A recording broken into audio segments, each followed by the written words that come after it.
Hello everyone. So we are discussing in-text questions of the chapter Life Processes, and in today's session we are going to discuss the question describe the structure and functioning of nephrons. तो बेटा इस question में हमें nephrons का structure और उनकी functioning explain करनी है.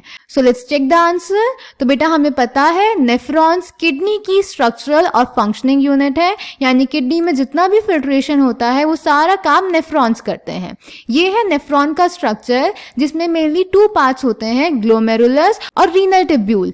ग्लोमेरुलस बेटा कैपिलरीज का एक गुच्छा है, एक टफ्ट है जो कि बोमेन्स कैप्सूल के अंदर प्रेजेंट होता है.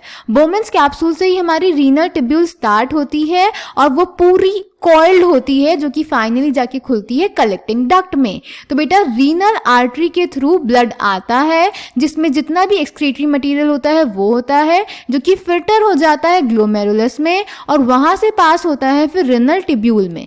रीनल टिब्यूल में इस एक्सक्रीटरी वेस्ट से जो चीजें रीएब्जॉर्ब हो सकती हैं like water, glucose, amino acid etcetera वो रीएब्जॉर्ब हो जाती हैं और लास्ट में जो एक्सक्रीटरी प्रोडक्ट बचता है जिसको हम यूरिन बोलते हैं वो चला जाता है कलेक्टिंग डक्ट में और फिर वहां से आगे पास हो जाता है. क्लियर? तो ये था नेफ्रॉन का स्ट्रक्चर और उसकी functioning. Now let's check the answer. Nephrons are the basic structural and functional units of kidney. These are the filtration units where the filtration of the blood takes place. तो पूरी kidney की structural और functional unit होते हैं nephrons और यहीं पे blood का फिल्ट्रेशन होता है. Structure each nephron has two parts, the glomerulus and the renal tubule. Glomerulus is a tuft of capillaries formed by a fine branch of renal artery.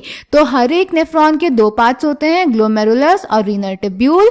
Glomerulus capillaries का एक गुच्छा tuft होता है जिसको renal artery बनाना शुरू करती है. The renal tubule begins with a double walled cup like structure called Bowman's capsule which encloses the glomerulus. Renal tubule बेटा स्टार्ट होती है बोमेन्स कैप्सूल से जो कि double walled cup like structure है और उसके अंदर प्रेजेंट होती है ग्लोमेरुलस यानी tuft of capillaries. The tubule continues further to form a highly coiled network और renal tubule आगे जाके coiled network बनाता है. Clear?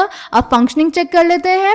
The nitrogenous waste such as urea or uric acid are removed from blood in the kidneys in their filtration unit called nephron. तो nephron blood में से nitrogenous waste जैसे urea और uric acid को filter करते हैं. There is a cluster of very thin walled blood capillaries. Each capillary cluster in the kidney is associated with the cup-shaped end of a coiled tube called Bowman's capsule that collects the filtrate. तो हर एक capillary बेटा खुलती है जाके Bowman's capsule में जहाँ पे actual filtration होता है. Each kidney has large number of these filtration units called nephrons packed close together.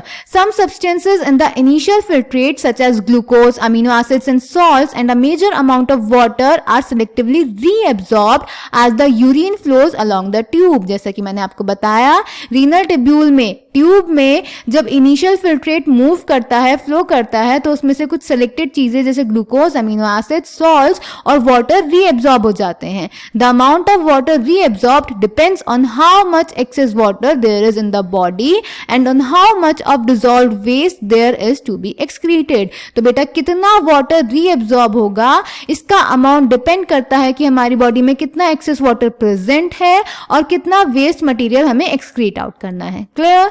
So I hope this question is clear to you. Thank you.